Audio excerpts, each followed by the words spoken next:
Hey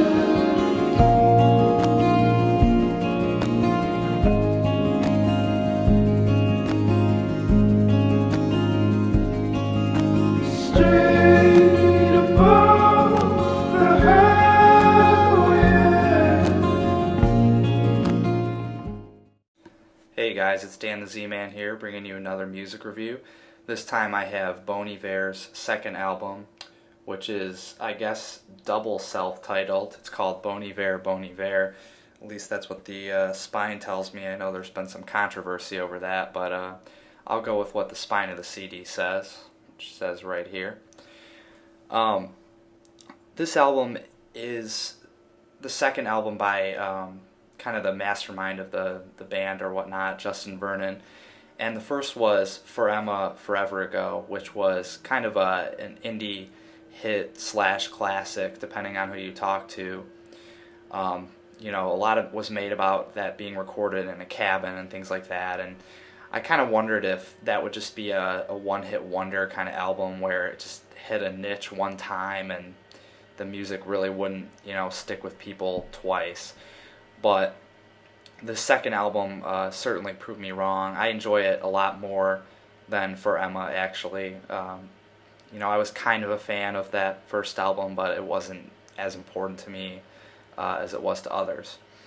The first song that I led you guys in with, Holocene, is definitely one of the best for me, especially just the way how the song seems to like shift its weight when he says the word magnificent. I think he says it 3 times throughout the song. It kind of creates a mood change, and it's really interesting to hear the different instruments, and there's certainly a lot of instrumentation on this record. There's a lot of jazz and R&B influences, strings, horns, blips, beeps, pretty much everything, but you know, maybe the most powerful instrument of all is Vernon's voice, which he uses gorgeously in that falsetto. Like I said, there's a lot of experimentation in the jazz department. Minnesota, Wisconsin sounds very jazzy, and there's a few other songs that kind of have those influences as well, including the first song, Perth, which is one of the more rocking songs on the album, and it definitely is a great start to the album. So I'm going to let you guys listen to some of the instrumental outro right now.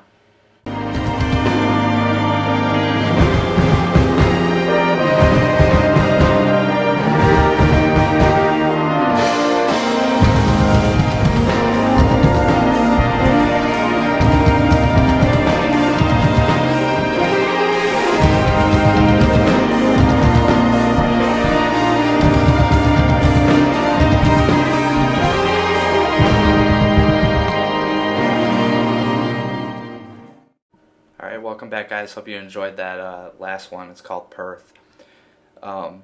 There's also a few interesting influences on this record that were kind of missing on the first one, and that's an 80s presence. It works really well on Hingham, Texas.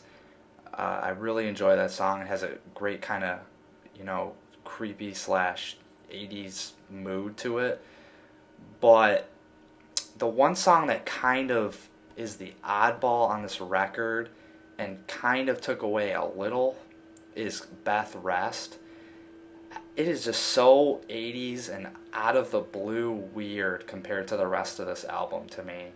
And I know some people are loving it, but me personally, I'm not feeling it as much as the other songs. The other songs create this mood of warmth after coming in from a cold day. Probably my favorite song on the record is called Wash, and it's mostly because of just this loopy piano line that just gives me the chills, and it's through the entire song, and the song kind of goes in and out around this loop, and the moments where it's just the loop are almost the most powerful, and I'm going to let you guys listen to that at the end of this review. But it's songs like that I love from Bon Iver, as the ones that just kind of give you that small town feeling, especially Wash. It just feels like a small town, you know, with Christmas lights hanging across the streets, It's a Wonderful Life, for example, the city that they're from. Um, just a very interesting kind of feeling, but Beth Rest just kind of tears that away a little bit, and it just kind of wrecks the atmosphere of the record to me. The flow is a little interrupted, but thankfully it's the last song, so the first 9 songs flow pretty much perfectly, and just that alone is enough for me to give this record a 9 out of 10. I'm really impressed with it. There hasn't been much that can compete with this so far this year. The TV on the Radio record being the definite forerunner, but that record was just even a little slower in some spots, whereas this one just flows pretty well throughout. So definitely, if you're a fan of jazz music, little 80s, just folk in general, that kind of stuff, I definitely go for this. But just be aware of the last track. If you don't like elevator 80s music, as I like to say.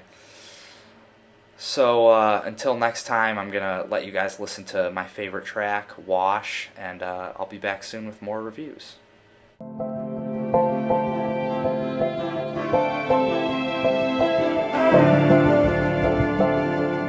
I'm cold like the quickening hills.